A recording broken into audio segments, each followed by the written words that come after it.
Oh, hello, Esperanza. Hi, Don. It's great to see you. Great to see you here, and then nice to have you on this video. And great that we could get together and I think talk about some really important questions that are uh, right in the forefront of people's minds in the real estate business today. So I'm glad you could join me, and thank you for being here. Thank you, Don. We've done a lot of work at our institute with the real estate profession. So this is very exciting to get this word out. I was thinking about that. You've talked to people from all over the world and from every economic and occupational area, but a lot of them come from real estate, or many of them have come from real estate. For many years, and we are now working with real estate people in Canada too, also. That's great. Well, it's been an interesting market and, very different than anything we've seen in many, many years. And while there's a lot of agents that are doing incredibly well right now in this market, there are a lot who are struggling with the marketplace. And then, of course, that creates the financial challenges, and then that sometimes goes into relationship issues, and it seems like it's, for some people, it's spinning out of control. You knew my mentor Jim Rohn. He used to say, "Find out how life works." You've been my great life teacher and spiritual teacher for many years. I was thinking maybe you could share with realtors watching this what life principles or what universal laws they can focus on to have their life work better.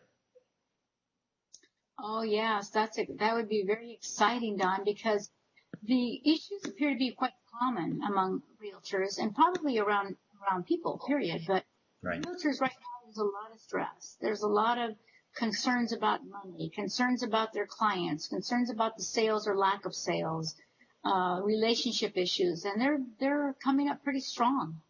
And when we're working with people in the real estate business, basically what I tell them to do, first of all, is don't have your identity in your business.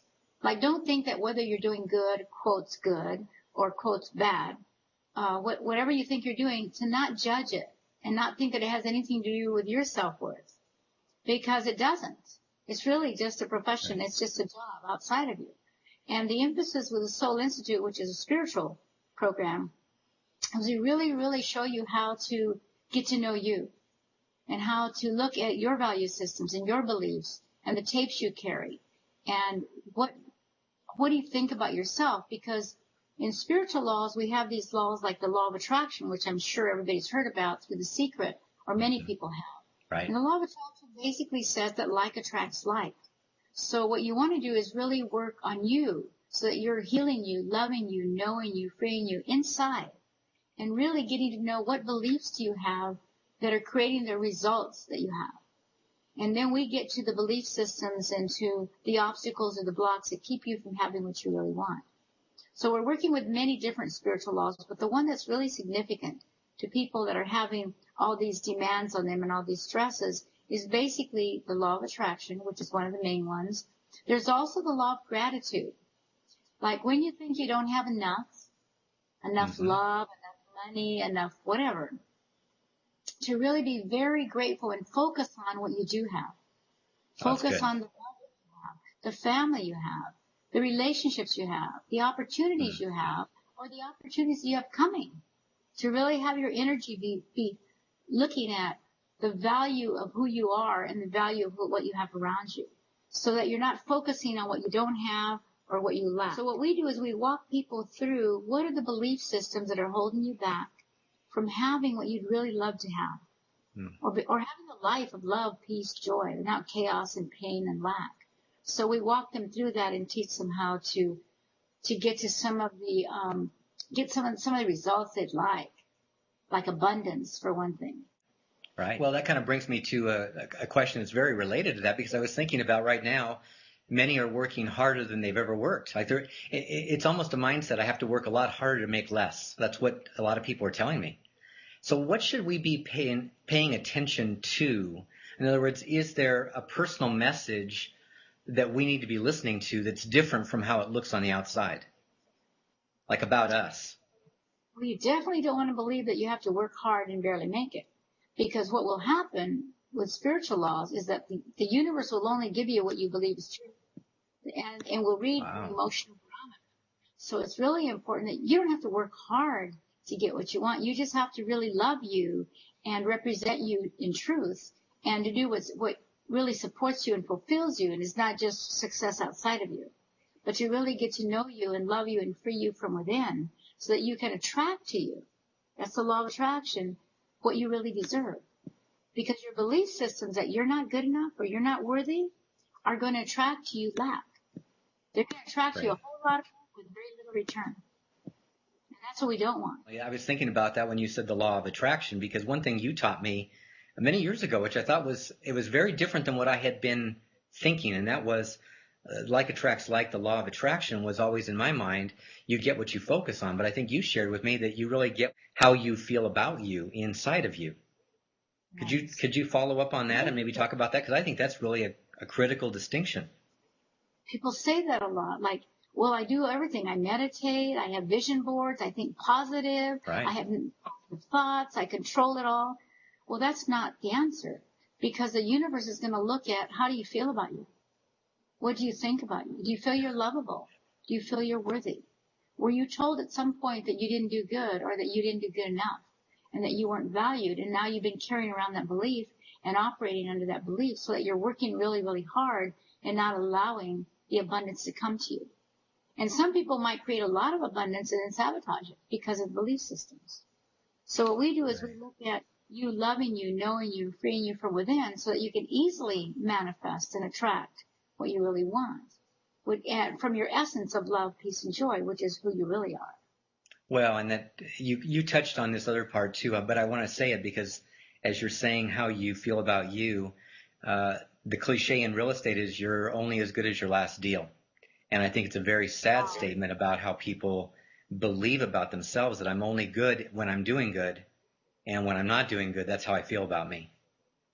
That's pretty sad. It's very sad, because you're as valuable as, you're just valuable because you're a spiritual being, and you are divine. You're very, very special. But we learn very early in many environments that we're not. And then we carry that around as though it's true, and then we get the results we don't want. So the thing that would help more than anything else, Don, is to really, really get to know themselves from within. To really respect and love and trust and connect deeply with who you really are. And remember that you are a lovable being. And that will begin with you, because the love that you give to you is what you're going to attract. And the love you don't give to you, you will attract that also. Oh, that's great. Let me ask you one more question about relationships, because that seems to be, as I mentioned early on, I think a lot of people are putting an emphasis on the financial stress is creating the relationship problems. I'm not sure that's true. I don't really believe that it's true. But it feels like there's a lot of people. In fact, I had a guy tell me the other day that he was really battling with his wife, and he doesn't feel she's supporting him, and there's a lot of tension. And, he's blaming her and she's blaming him, and he's not supporting her and she's not supporting him. And there's a lot going on, and it feels like it's about the finances, but it's really not, is it? Well, it is if they think it is for a short while, because that's going to be creating the battle and the chaos and the distance and the mistrust. And we start where they're at. But basically what it really is it's fear. It's a fear of not having enough, a fear of not being able to take care of yourself, take care of your family, Right. a fear of not feeling worthy and not feeling lovable. So it's very deep. And what I tell people about relationship is that there's only one relationship in the whole world that matters. Just one. And that's the relationship you have with you. So loving you and knowing you and freeing you from within is going to quiet and heal any relationships around you.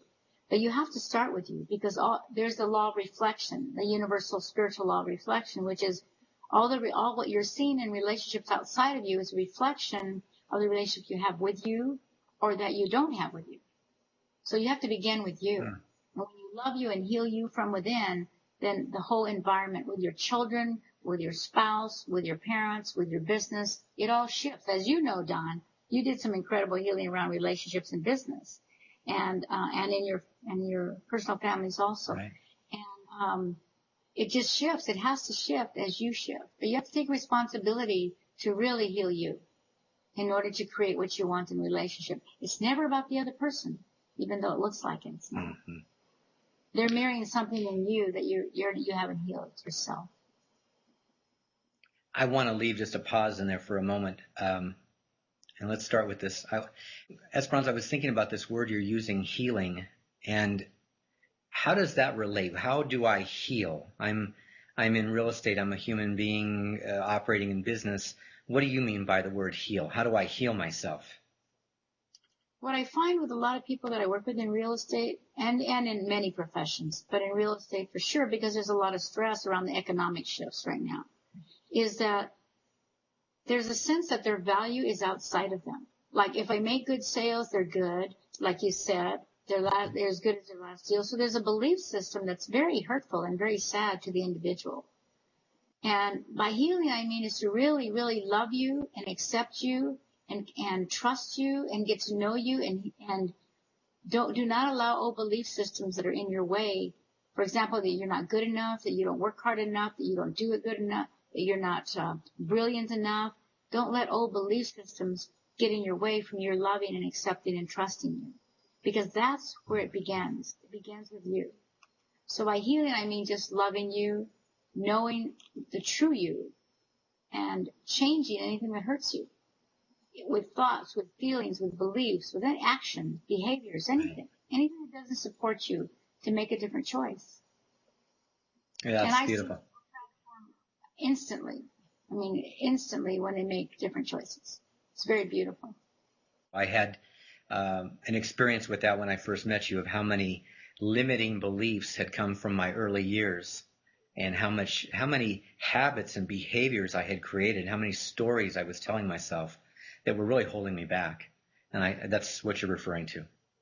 Yes, That's what we call healing or transformation or change, whatever we want to call it. It's basically just choosing differently, creating a life of peace, love, joy, so you can manifest whatever you want. That's perfect. Well, I love what you do, and I'm really excited about the upcoming event, and I know that the realtors that go will just find so much for themselves and how they can change themselves inside and how ultimately that will change their business, but more importantly, it's going to change their lives. And I really appreciate your time. I really appreciate your time today. I love being with you, and I love what you do in the world, and I'm so glad that we're going to get to take it out to some realtors. So thank you. Thank you, Don. How exciting. Thanks, Esperanza. I'm looking forward to our meetings. Have a great day. I'll see you soon. Thanks. You too. Bye-bye.